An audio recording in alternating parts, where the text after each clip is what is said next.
Chris Pratt apologized to Israel Adesanya. Now, that was the right thing to do. That was a cool move by Chris Pratt. And of course, we all accept that apology, right? Let me back up, just timeline in case you're not positive what I'm talking about. Chris Pratt, front row, over the weekend. Adesanya comes out, fight gets done.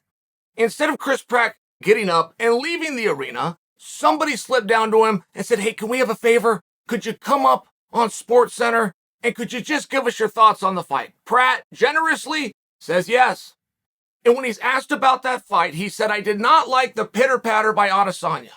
Adesanya had came out and told us he was going to get a dynamic finish. When you talk that way, I need to see a guy back it up. Now, that's a simple comment, right? That's not really putting anybody down. It's not to the positive. It was a criticism. We understand that, but not too much. All right, Adesanya responds in some fashion. Mainly, I think, just to let Chris Pratt know, hey, I heard you. Pratt came out and said, you know what? Let's just stop right here. I'm an actor, and I've had a lot of people sitting on the outside that didn't have the courage to come in and try to do what I was doing, telling me I didn't do a great job. That was rude of me and hypocritical, and I apologize. Great, we're out. Now, I only want to give you this backstory because it lends me to a larger point. First off, let me tell you something about Chris Pratt. I'm in the state of Oregon. Chris Pratt grew up in the state of Washington, border state. Randy Couture is the coach at Oregon State University, assistant. Do a summer camp. Last day of camp comes around, all the kids are sitting down right before the counselors tell them, go get in mom's car and go home. Randy has one kid stand up, and it was a chubby kid. Chubby kid stands up, and Randy builds the guy up.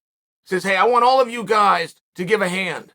This is somebody who had a positive attitude, who worked hard, who got the most out of practices, who did it with a smile on his face, this type of thing, and all the kids give him a hand.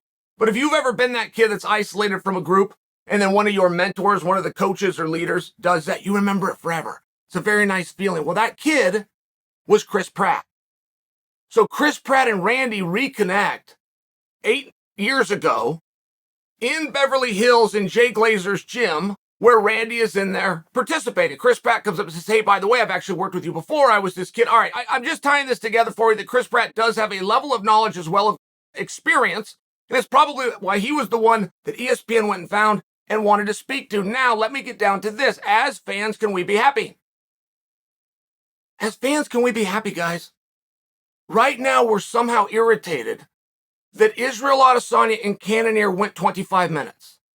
It was advertised to us that this is scheduled for up to 25 minutes. We knew that going in. When the judges got brought in and the judges got announced, we knew the judges were there in case we go to 25 minutes. There was no surprise. When Mike Tyson used to knock people out in the first round, he did it 4 times in a row, and Don King and DirecTV together had to come out in national press releases to say, if Mike does not get out of the first round in this next one, we'll give you half of your money back. People quit buying his fights. And you understand that with boxing, right? Boxing's just main event heavy. So you got the pizzas, you got the party, you decorate the house, the friends are pulling in the driveway, boom, you have less than 3 minutes of entertainment. It turns into a problem. But I'm juxtaposing these two. You're upset that you went 25 minutes, but you were upset when it was a stoppage in under 3 minutes. We say as a community, we want to see guys stand and bang. We want to see them stand and bang. Like that phrase has been around since the Ultimate Fighting Championship has been around. But then the biggest star in the sport, the one that drew more money than anybody, is George St. Pierre, who did anything but stand and bang. Another anomaly that drew and sold more than anybody else is a guy named Brock Lesnar. I get there's other reasons to Brock, but he did anything but stand and bang. So it's just very tough to be happy, isn't it? And as much as we didn't like what we just saw, you guys have the same temperament as I do. And we cannot wait for Alex Pereira versus Israel Adesanya, not to mention because of the fact that we know we're going to see nothing but punches and kicks. We're going to see no takedowns whatsoever. But that happens to be what we just saw with Adesanya and Cannonier, and we're happy about it. I mean, do you get my point? There's no way to be happy. The fight either gets stopped and it was too early. They should give me some of my money back. The fight was too long, even though it's what was advertised, and it's a 2-man sport, and it sure was action-packed, but I wanted to see somebody fall down. We just can't be happy. It's one of those really tough things. I don't care about the announcers. Okay, watch it on mute sometimes. I don't want to watch it on mute. Okay, then start listening to the announcers. We can never ask the audience, what do you want? The only thing that the audience can be asked to participate in is, what matches do you want to see? Beyond that, the people in charge must know the audience doesn't know what they want. I read a book, it's called The Paradox of Choice.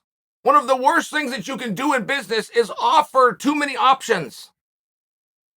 You are the expert, you are the leader, you are supposed to know. You are supposed to know what goes on that burger to make it taste good. And I just think that it's really apparent. I don't think that Chris Pratt owed an apology. I think our community should have said, hey, Chris Pratt, thank you. We know you didn't have to do that. We know you weren't paid to be there.